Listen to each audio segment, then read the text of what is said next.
The conversation lasted less than 10 minutes. No shouting, no drama, no big reveal. And yet, when it ended, the life I thought I understood quietly fell apart. I didn't realize it at the time. Most life-changing moments don't announce themselves. They arrive like ordinary moments and leave like earthquakes. At 36, my life looked fine from the outside. I had a steady job, a small apartment in a quiet neighborhood, and routines that worked like clockwork. Wake up at 6, coffee, commute, emails, meetings, lunch at the same cafe, commute back, dinner, screens, sleep, repeat. People said I was doing well. I said it too, mostly because it was easier than explaining the quiet numbness I carried everywhere. I wasn't unhappy, but I wasn't alive either. There was a strange comfort in predictability. Nothing surprised me anymore. Even my disappointments were familiar. I told myself that this was adulthood, responsibility replacing excitement, stability replacing dreams. Deep down though, I sensed something else, a subtle pressure, like holding my breath without realizing it. Every night, just before sleep, a single thought would surface and then quickly disappear. Is this really it? I ignored it. Everyone does. Then one afternoon, on a random Tuesday that looked exactly like every other Tuesday, I met someone who refused to let that question fade away. It happened in a cafe I'd visited hundreds of times. Same corner table, same black coffee, same half-hearted scrolling through my phone, pretending to be busy while feeling strangely empty. That's when he asked if he could sit. He was older, late 60s maybe, early 70s. Neatly dressed, calm posture, eyes that looked like they'd seen more than they were willing to explain.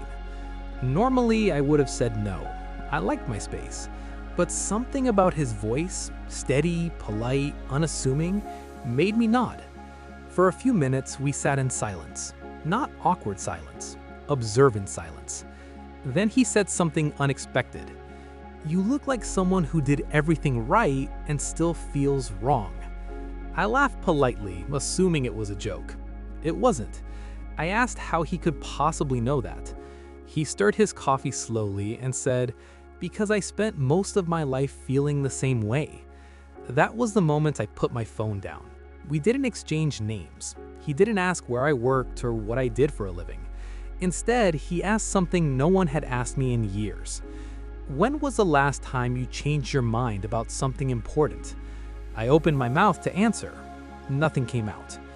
He noticed. "That long?" he asked gently.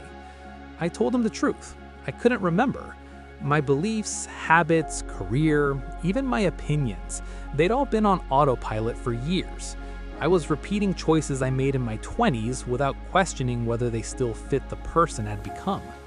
He nodded, like he expected that answer. Most people don't actually make decisions. They just keep honoring old ones. That sentence landed harder than I expected. I asked him what he meant. He leaned back and said, "You probably didn't choose your current life. You slowly accepted it." Something tightened in my chest. He wasn't accusing me, he was describing me. Then he said the sentence that changed everything. "One day, you'll wake up and realize you've been loyal to a life that no longer wants you." I felt exposed, uncomfortable, defensive. I asked him why he was telling me all this.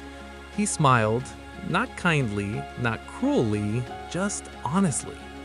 Because I wish someone had told me sooner. That's when he finally shared something personal. He told me he spent 40 years in a career he didn't hate but never loved. He waited for the right time to leave. The right time never came. One day, he realized he had become very good at surviving and very bad at living. "What changed?" I asked. "Regret," he said simply. Not dramatic regret, quiet regret. The kind that doesn't scream but whispers every night before sleep. He leaned forward and asked me one final question. "If nothing changes, are you okay with that?" The cafe felt quieter. My coffee tasted bitter. My heart was racing. I didn't answer. I couldn't. We finished our drinks. He stood up first. As he left, he said something that still echoes in my mind. Comfort is a beautiful place, but nothing grows there. Then he walked out. I never saw him again. But he followed me home. He followed me to work. He followed me into my thoughts. For weeks, I replayed that conversation in my head. During meetings, during commutes, during sleepless nights. I noticed things I'd been avoiding.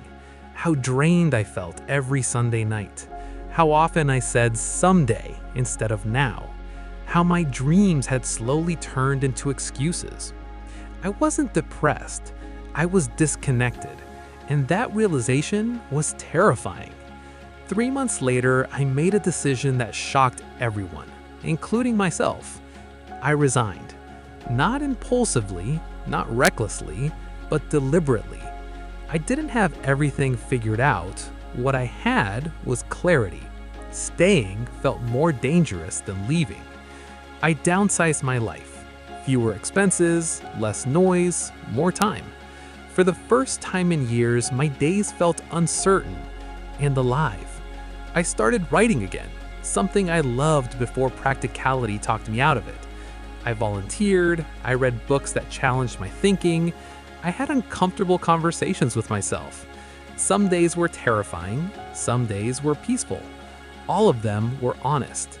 I wasn't chasing happiness, I was choosing alignment. Not everyone understood. Some people called it irresponsible. Others said I was having a phase. A few quietly admitted they wished they had the courage to do the same. Financially, life got tighter. Emotionally, life got richer. I learned something important during that period. Anxiety doesn't disappear when you play it safe. It just changes shape. The anxiety of staying had been slowly eroding me. The anxiety of leaving challenged me, but it didn't hollow me out. There's a difference. Slowly, my sense of self returned. I started making decisions instead of inheriting them. I learned that self-reflection isn't about finding answers. It's about asking better questions. And all of it traced back to one unexpected conversation. Here's what that stranger taught me without ever saying it directly. A comfortable life is not the same as a meaningful one. Ignoring dissatisfaction doesn't make it disappear, it makes it quieter. The most dangerous decisions are the ones you never realize you're making. Most of us aren't afraid of change. We're afraid of admitting that we've outgrown the life we're in. Psychological growth begins the moment we stop asking, "Is this safe?" and start asking, "Is this honest?" I still think about that man sometimes. I don't know his name. I don't know where he is now, but I know this. He gave me a mirror, not advice. So here's my question for you. If your life stayed exactly the same for the next 10 years, how would you feel about that? Sit with that question. Your answer might be the conversation that changes your life forever.